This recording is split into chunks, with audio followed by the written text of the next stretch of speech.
honorable, nous tendons vers la fin de notre entretien. On va parler maintenant de l'épidémie de l'Ebola. Alors dites-nous, que disent les leaders de l'ANC sur la psychose qui s'installe autour de cette épidémie-là? Oui, d'abord, le problème, c'est un problème endémique, bon, au niveau du Togo, et ça concerne le peu d'intérêt qui est consacré dans notre pays à la santé. Parce qu'il s'agit de ça, à la santé. Bon, vous savez, nous avons sillonné un peu nos circonscriptions électorales. Les problèmes qui sont évoqués souvent reviennent. C'est les problèmes liés à la santé, le manque d'infrastructures sanitaires permettant à nos populations, lorsqu'elles tombent malades, de se faire soigner de manière adéquate. Bon, cela, c'est sur toute l'étendue du territoire que ce problème-là est endémique.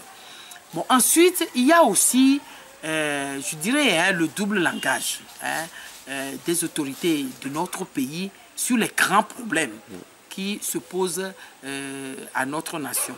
Moi, je me rappelle que lorsque l'épidémie, il faut l'appeler ainsi, du sida avait commencé, la manière dont les autorités avaient traité ce problème-là.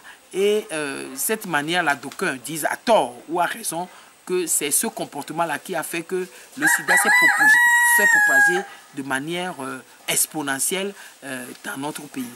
Et je crois que c'est le même problème qui se pose également en ce qui concerne l'épidémie de la maladie à virus Ebola, où aujourd'hui les populations togolaises n'ont pas confiance en les informations qui sont données par les autorités de notre pays. Selon les rumeurs, il paraît que Ebola, on a remarqué des cas d'Ebola aujourd'hui, alors que les autorités de notre pays continuent à dire qu'il n'y a pas eu de cas et tout ça, qu'ils se sont préparés, etc. Bon, je crois que c'est cela aussi, le manque de confiance aujourd'hui de la population par rapport à nos autorités. Ça veut dire que lorsque les autorités donnent des informations, les populations ont du mal à croire ce qu'on leur dit. Il y a ça, et il y a également que notre pays, vous avez vu l'insalubrité dans nos villes, dans les campagnes et autres, où, bon, en période de saison des pluies, là, puisque nous y sommes, là, actuellement, Lomé, la capitale, est, je crois, la ville la plus insalubre de notre pays. Il faut aller dans les quartiers pour aller voir ça. Or, bon, je crois que la préservation, se préserver contre cette épidémie-là, possède aussi de l'hygiène et de la propreté. Se laver les mains chaque fois et tout ça, avoir un certain nombre de comportements qui empêcheraient que l'on puisse, si cette maladie-là est dans notre pays, l'éviter. Bon, je crois que ça devait commencer par là d'abord.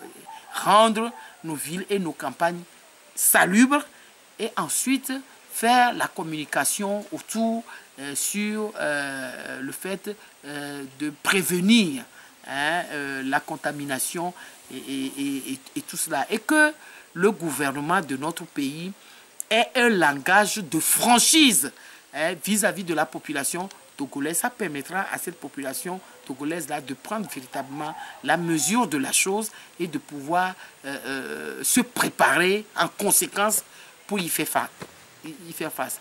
Et je dirais, et moi, ça, c'est spirituel, c'est une question de foi que je crois que le Togo a beaucoup souffert, continue à souffrir de la misère.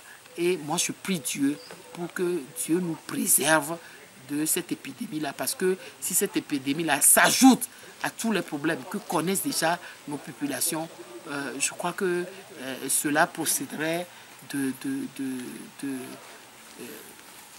je dirais, d'une joie, finalement. Parce que ça va être terrible pour notre population.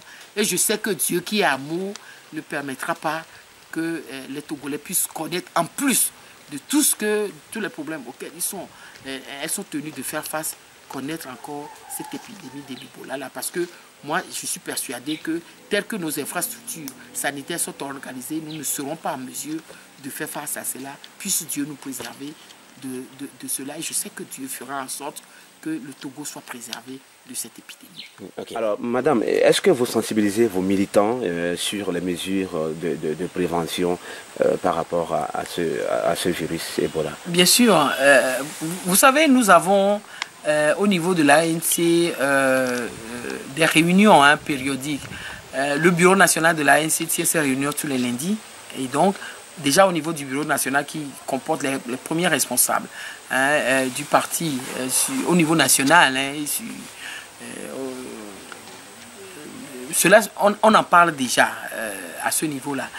Bon, il faut savoir également que tous les mardis, les femmes de l'ANC tiennent aussi, les dames de l'ANC tiennent aussi leurs réunions. Donc la sensibilisation se fait aussi à ce niveau. Et tous les mercredis, les jeunes, la jeunesse de l'ANC aussi tient ces réunions périodiquement.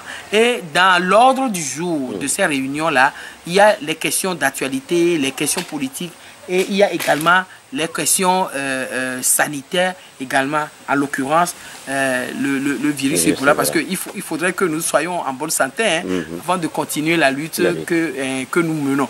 Et donc, nous les sensibilisons aussi.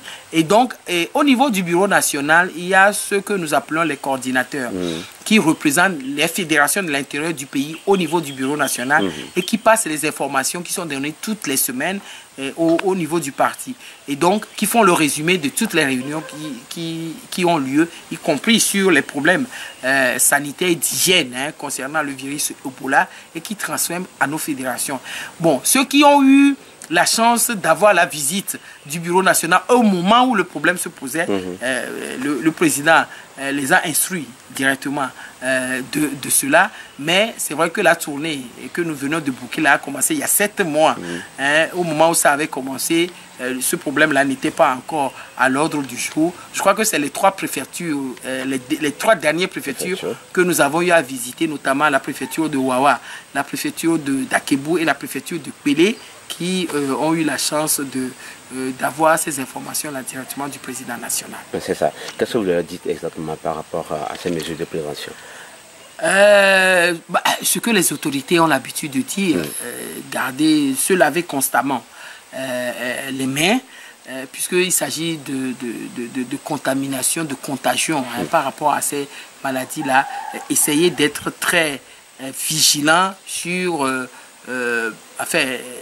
des gens qui souffrent, qui vomissent du sang, qui ont des diarrhées sanguinolentes, une forte fièvre, voilà, une forte fièvre, etc. C'est les informations que les autorités sanitaires de notre pays et bien évidemment les autorités sanitaires du monde, parce que vous savez, à la télévision, on en parle, sur Internet, il y a beaucoup d'informations qui sont données. Ceux qui ont accès à Internet aussi, en plus de ce que nous leur disons, vérifient sur Internet. On a les informations sur Internet. Ceux qui n'y ont pas accès, bon, on leur parle, et nos structures à l'intérieur du pays également ont reçu l'instruction de leur en parler pour qu'ils puissent tenir les attitudes, l'attitude normale face à cela pour éviter éventuellement la contamination. C'est ça. En tant que deuxième vice-présidente, qu'aurait fait votre parti si l'ANC si elle était au pouvoir avec cette épidémie aux portes du Togo?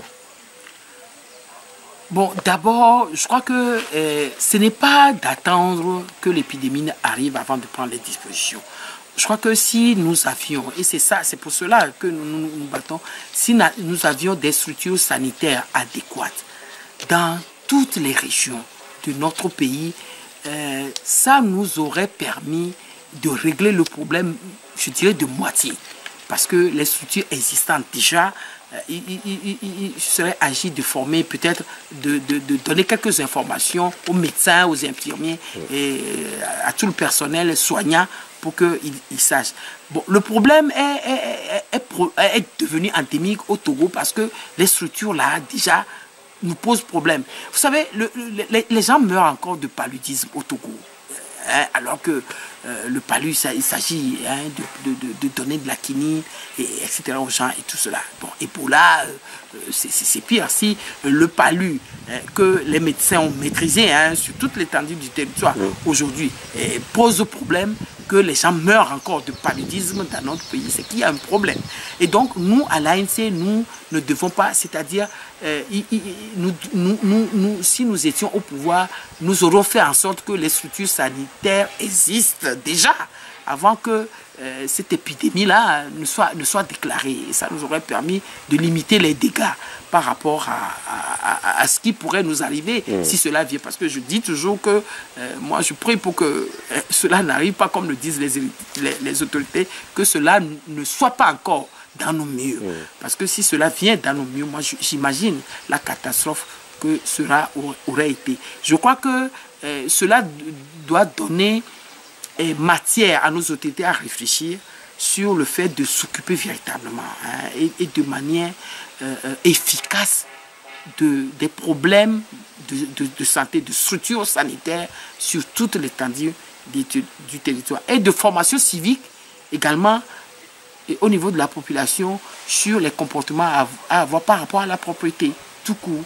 Et donc, de mettre dans cette structure-là les médicaments, le matériel adéquat pour pouvoir soigner très rapidement cela. Je crois que d'autres pays le font parce qu'ils ont pris sur eux de se préparer à toute éventualité avant que ce problème-là n'arrive. Or, dans notre pays, moi je ne crois pas que nous soyons véritablement... On nous a montré à la télé des structures qui sont construites et tout ça et autres pour cela, mais ça c'est Lomé. Bon, maintenant, je ne sais pas à Dapaon comment cela se passe, à Mango, à Kara, comment cela se passe, je ne le sais pas.